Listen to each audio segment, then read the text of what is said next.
Hey there, it's Quinn with PTSD While Black. I'm just doing a little bit of a check-in. I go to this couples group and then we read this book. It's all called Step Up to Love. And the reading that we had today was so helpful. It's about relationships and just basically the reminder that my partnership with my husband is made up of his behaviors, his positive and negative attributes, my positive and negative attributes as well.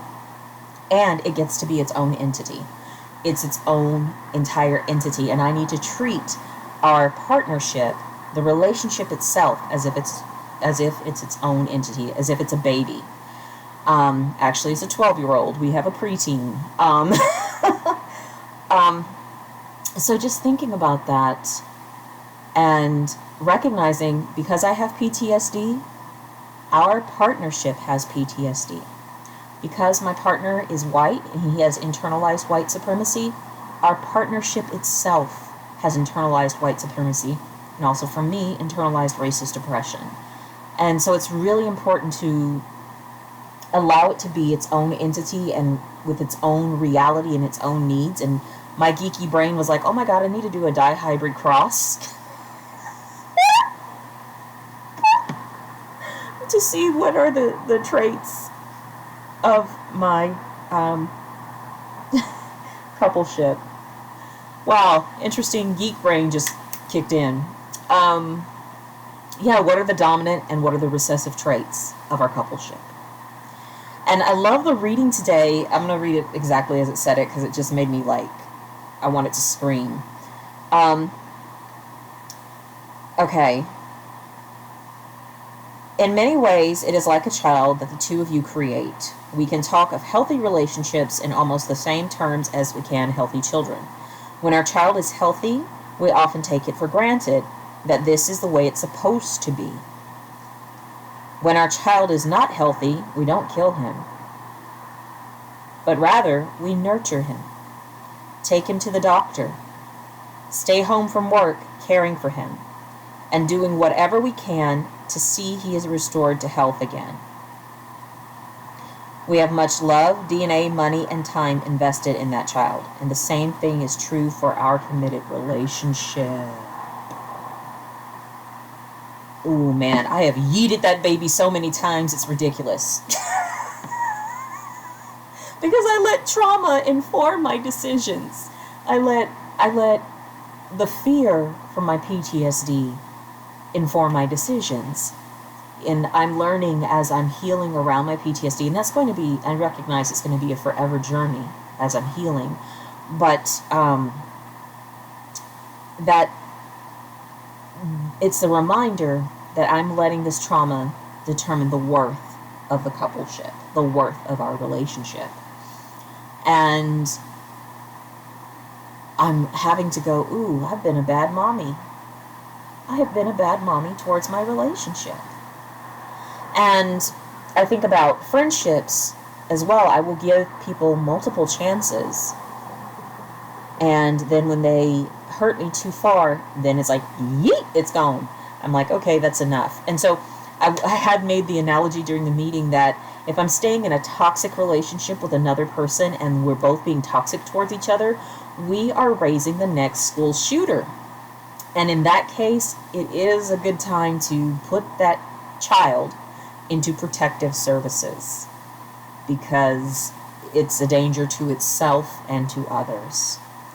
And I just really had to look at that because one of my traits that I'm recovering from is staying in toxic or hurtful situations, jobs, relationships, family dynamics for too long.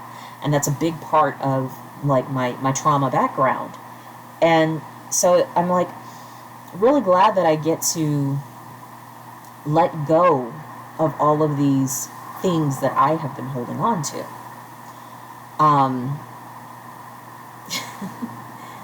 And I'm sitting there and I'm like, it was so funny because my husband and I were working on this creative project. I am going to call it out just because you're going to know my part of it. It's Experiments in Love, but it's spelled Experiments in Love. We're just doing some test recordings of just the things that we've learned in our marriage and just being in a relationship with each other, because it's kind of a good way to reinforce the things that we've learned by teaching others.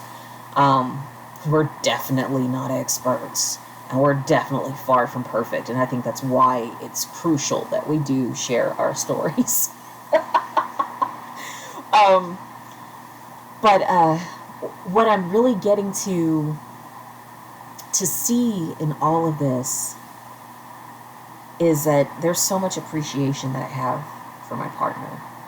And I started at first, I was like, oh man, he wants to re-record this, that, and the other, and re-edit this. Why you gotta be afraid? Just put it out there. Let it be.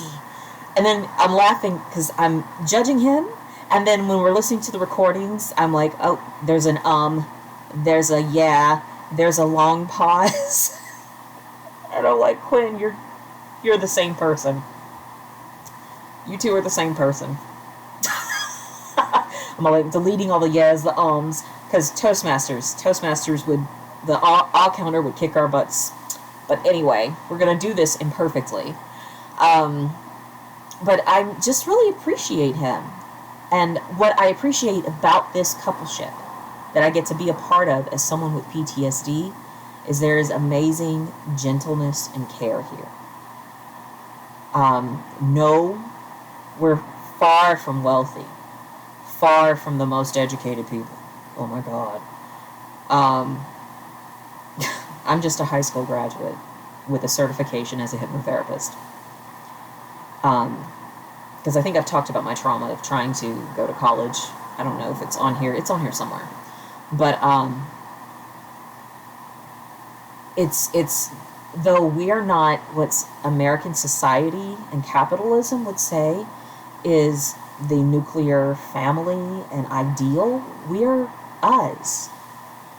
And we are gentle with each other, and that creates so much love, which is very fulfilling for me, to be patient, gentle, and loving with each other, because I didn't get that as a kid.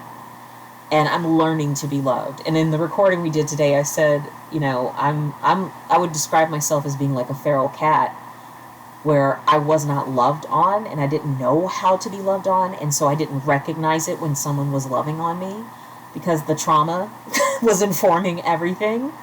And I had to eventually, I'm becoming a little domesticated, still feral, still very feral.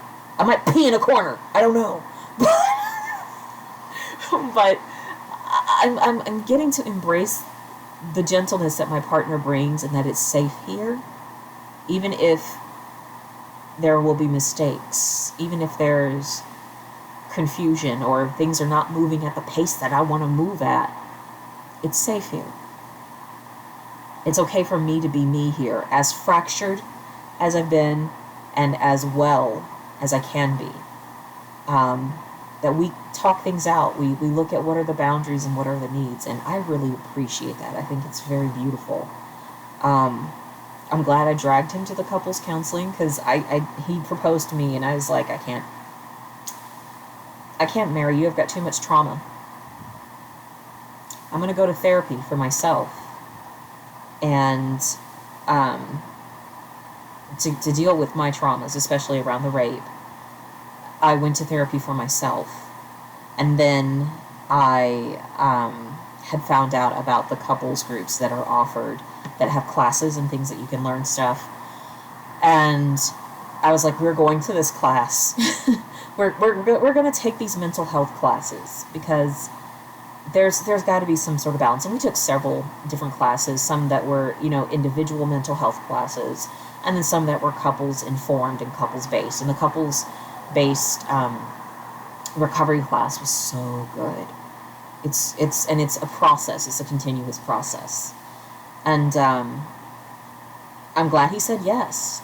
Most other men probably would have said, and he did drag his feet, and he still drags his feet on doing the work, our homework and stuff like that. But so do I now. That's not good. But yeah, I'm grateful that we tried. And I recognize now the kinds of relationships I want in my life with friends and with family is I want people who can be gentle. I want people who will try to work on the relationship. I want people who can be honest and are honest about feeling uncomfortable or afraid, because that's what we do here. That's what we do here. We get vulnerable here. I want people around me, my core team of people, I want them to be people who can say, you know, I made that joke because I wanted you to like me. Who are okay with hearing, you know, I feel really awkward right now, but I want to just be around you. Is that okay? Awesome. That's what I want. That's what I want for my life right now. And it's okay if there are people who can't do that. It's just that they don't get to be in my inner circle because I'm recovering from a brain injury. And I don't have the energy to caretake anyone else and where they are. Right now, I need that healthy healing energy to normalize. It's okay to be a healthy, expressive, honest, vulnerable, and communicative human being. To experience love together, to experience emotions, and to share our dreams, our passions, our creativity, our thoughts and ideas. That's what I want. Being in this relationship with my husband has shown me that it's okay for me to let this pour into this desire and this need to pour into all of my other relationships. And with people who can keep up with this, excellent. They'll, you know, if you think of a bullseye on a target, they'll be closer to the center. The center is just for me and God. Then next, my husband. Then next, my immediate, cool, awesome friends. And then my spiritual community, possibly might flip that out. And then inviting everyone else in. And that's okay. So I'm just letting myself hit those targets of where I want to be with relationships. So I don't have to keep throwing babies out. So many abortions. Burnt bridge abortions.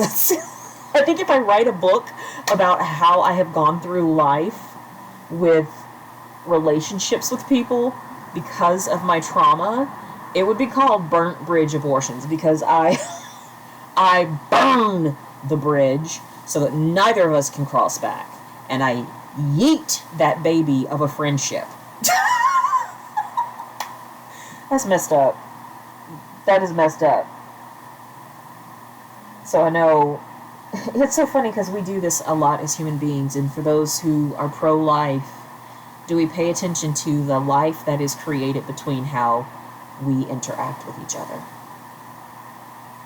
Do we pay attention to that entity? Or do I push my needs so much that they're more important than yours and more important than the community that we create? Stuff to think about. I want people who want to have healthy community and that we can balance and work with each other. All right. Till next time. Peace and good night.